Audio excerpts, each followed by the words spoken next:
Por más de 50 años, Lupin III ha sido reconocido mundialmente como un emblemático personaje con una larga trayectoria. Desde el manga a las películas y las múltiples series de anime, esta franquicia tiene varios datos desconocidos e interesantes. En este video daremos un vistazo hacia las diferentes teorías, datos y misterios relacionadas a este famoso personaje. Desde anécdotas curiosas a misterios desconocidos. Este es El iceberg de Lupin III, segunda parte.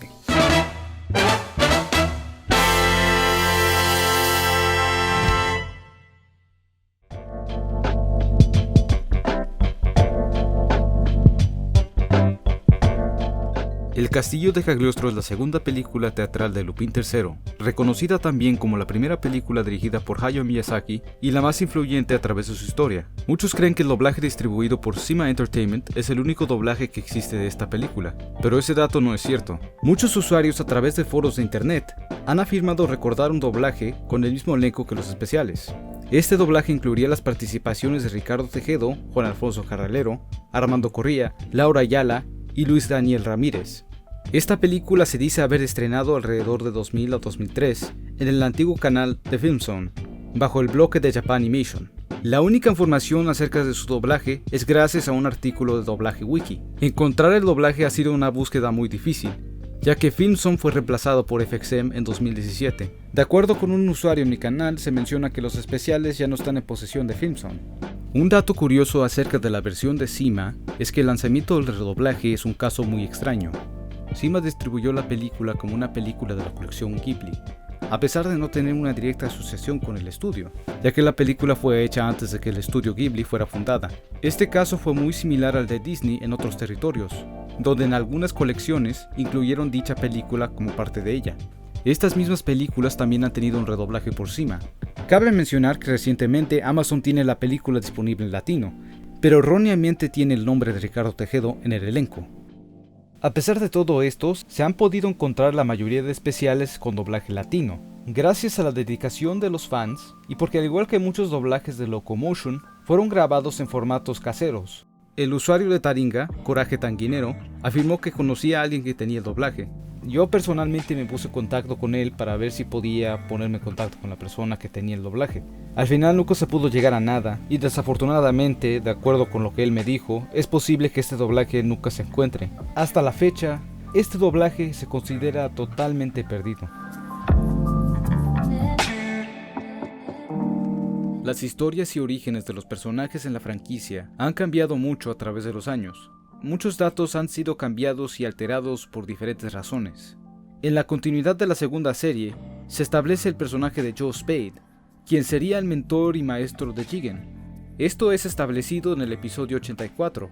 En este episodio se da a conocer que Joe Spade era un sicario reconocido, quien después de muchos años vendría a pedir ayuda a Jigen, solo para después traicionarlo.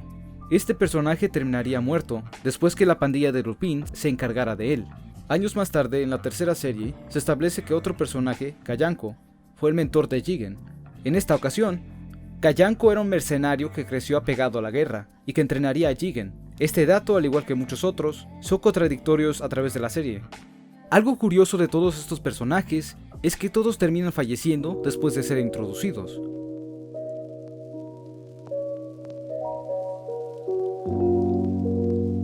Un dato muy curioso sobre el personaje del inspector Zenigata es quizás que es el único personaje que no tiene tanta información personal. En las películas El misterio de Mamo y La conspiración Fuma se da a conocer que el inspector Zenigata tiene una familia, o al menos tiene hijos.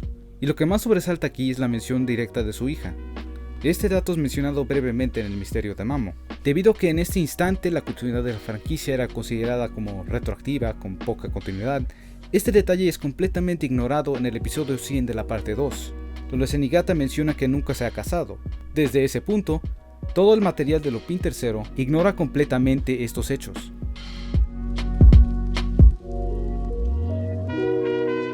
En la actualidad, se dice que Steven Spielberg fue inspirado por la película del Castillo de Cagliostro, y algunas de sus películas han hecho homenajes a esta misma. El personaje de Luigi en las películas de Cars es un posible homenaje al auto de Lupin III, debido a que el modelo de auto es muy similar, y porque el director de la película admira la película del Castillo de Cagliostro. Otro ejemplo es en la película de Los Simpsons. donde se hace un homenaje a la película, e incluso ciertos personajes se han inspirado en el titular personaje, como Spike Spiegel de Cowboy Bebop.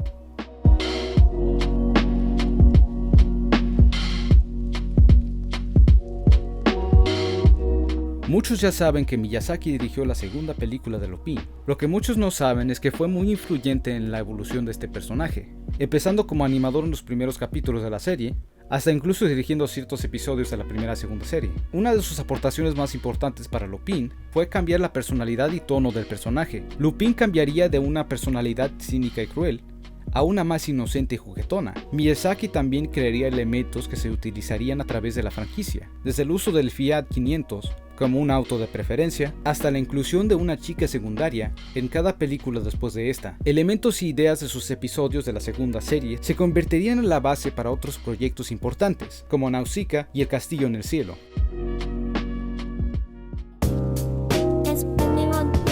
La película de Crepúsculo de Géminis fue una de las películas que tuvo mucha censura por varias razones. Es la primera vez en la franquicia donde Fujiko y Lupin tienen relaciones sin interrumpir. Cabe mencionar que Funimation tuvo que reeditar secciones de la película con y sin censura. La versión italiana también hizo reediciones a esta película, censurando varias otras cosas. El linaje de la familia de Lupin es un completo enigma. No es hasta la parte 4 y 5 que empezamos a conocer acerca de Lupin en un contexto menos ambiguo. En la quinta parte se introduce el personaje de Albert. Su relación con Lupin es muy ambigua, pero se da claves a su identidad a través de la serie. El personaje de Amber tiene un cierto parecido a Lupin, quien da a entender que ambos personajes tienen un historial más personal. Es muy posible que ambos personajes sean descendientes directos de Arsenio Lupin. En la quinta parte se sabe que ambos personajes se reconocen uno al otro, y que ambos tienen ciertas características muy similares. Es posible que Albert sea descendiente directo de Lupin, solo que de otra madre. Debido a que la historia original de Arsenio Lupin no es tan directa, mucho es dejado a la interpretación.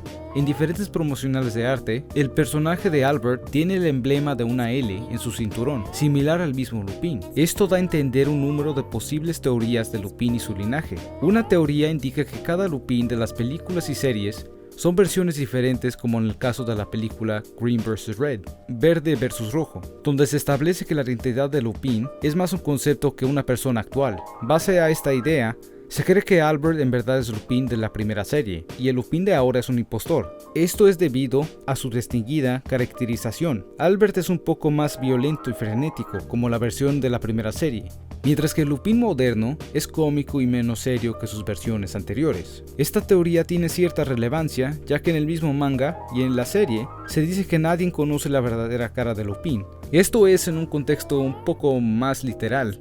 En el episodio final se hace alusión a este dato.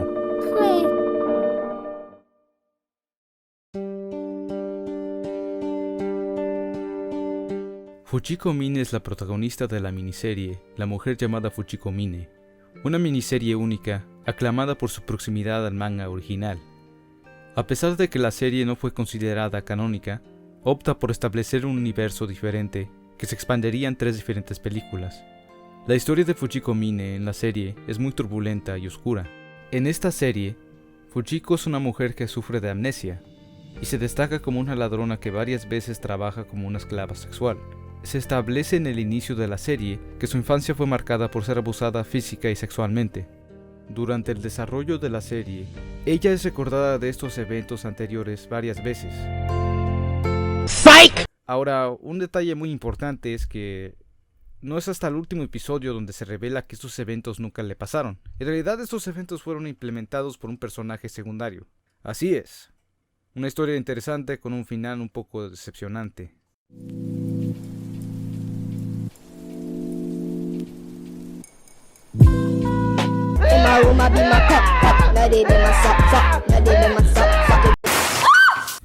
¿Saben qué? Mejor vamos a la siguiente. Cerca de los inicios del 2000, Monkey Punch, creador de Lupin III, estaba insatisfecho con la dirección de su personaje. Monkey Punch estaba interesado en ver algo original y nuevo, pero que fuera un poco más fiel a los elementos de su trabajo, y empleó al equipo de Hajime Yatate después de ver su trabajo en la película de Cowboy Bebop. Él dio completa libertad artística a dicho equipo para que este mismo creara una nueva historia de Lupin III, con la condición de que fuera algo con un tono más serio y oscuro. Esta historia estaría casi completa, pero nunca vería la luz del día por varias complicaciones en su desarrollo. Lo siguiente es lo único que se conoce de dicha historia. La historia empezaría con la pandilla escapando del inspector Senigata. En esta ocasión, Lupin se había robado una famosa reliquia, pero sin darse cuenta de que esta reliquia era una farsa. Sin saberlo, el artefacto explota, revelando una bomba que mata a Senigata junto a varios inocentes. Lupin queda con una cara de horror y confundido, se escabulle de las autoridades que llegan a la escena. Desde este punto, Lupin se convertiría en un prófugo de la ley, quien sería perseguido por la mayoría de la historia. Ahora Lupin estaba confrontado con un peso enorme de su pequeño error, algo que plagaría su conciencia. Con muy pocas opciones, Lupin buscaría ayuda de sus compañeros Jigen y Goemon, quienes estarían en su contra debido a los eventos transcurridos. Jigen acusando a Lupin de su carácter insensato, mientras que Goemon lo acusaría de cruel y sin honor, debido a la pérdida de inocentes. Después de que Lupin intentara declarar su situación, sus amigos lo abandonarían y quedaría solo, sin apoyo y sin ayuda. Después de pasar como vagabundo y escabullirse de la Interpol en varias ocasiones, Fujiko le ofrecería ayuda a cambio del artefacto que buscaba Lupin. Más tarde, se revelaría que Fujiko solo había engañado a Lupin para poder apoderarse de este objeto, a cambio de entregar a Lupin a unos cazarrecompensas. Lupin, al enterarse de esto, pelearía contra docenas de asesinos y malhechores que se habían unido para acabar con él. En un intento para defenderse, Lupin dispararía contra Fujiko, matándola por accidente. Fujiko después le confesaría a Lupin que a pesar de todo lo que ellos habían pasado juntos, nunca tuvo el corazón para matarlo, y que parte de ella sí lo amaba hasta cierto punto. La historia terminaría con Lupin herido y solo, sin amigos y sin motivo para continuar. El último panel de esta historia nos mostraría a Lupin derrotado, pero con un final ambiguo. Esta historia fue cancelada por el mismo Monkey Punch, quien argumentó que la historia era demasiado oscura y deprimente para un personaje como Lupin.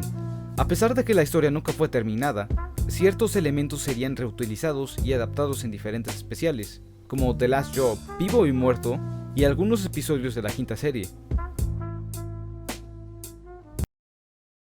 Jajajajajaja, te la creíste, güey. Ya paren de hacer estas tonterías en los icebergs, no son creepypastas, no es el 2009, sean más originales, ahora ya vayan a chingar a su madre. Un saludo para Retso, quien hizo el primer video.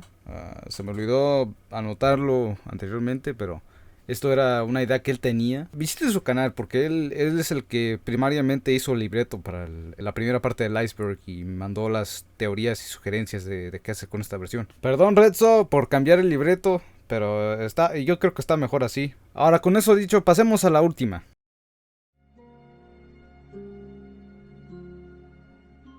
Amy Nan es un personaje secundario de la quinta serie, con una historia muy oscura y deprimente. Su historia es explorada en la mayoría de la dicha serie. Lo siguiente solo es una abreviación de su historia y los eventos transcurridos o aludidos en la serie. Amy Nan fue hija de dos padres divorciados, que quedaría bajo la custodia de su madre. Cuando Amy tenía 6 años, fue secuestrada por un grupo de traficantes de menores. Las intenciones de sus captores eran maliciosas y más allá de turbias. Durante su secuestro, ella desempeñó la habilidad para programación y tecnología, convirtiéndose en una arma útil para los criminales. Debido a la desaparición de Amy, su madre no soportaría la culpa. Muchos apuntaban a su madre como la responsable de la tragedia, y en una respuesta a todo esto, su madre se quitaría la vida. A pesar de haber escapado, Amy se convirtió en una persona melancólica y reclusa, con un contacto limitado con todo el mundo. No es hasta que después de ciertas aventuras se involucra con Lupin y su pandilla, y entonces las cosas empiezan a cambiar. A pesar de su oscuro y deprimente pasado, en el episodio final tenemos una conclusión a su historia. Gracias a eventos transcurridos en la serie, ella logra reconciliarse con su padre después de muchos años de ausencia, dando a esta historia un final feliz.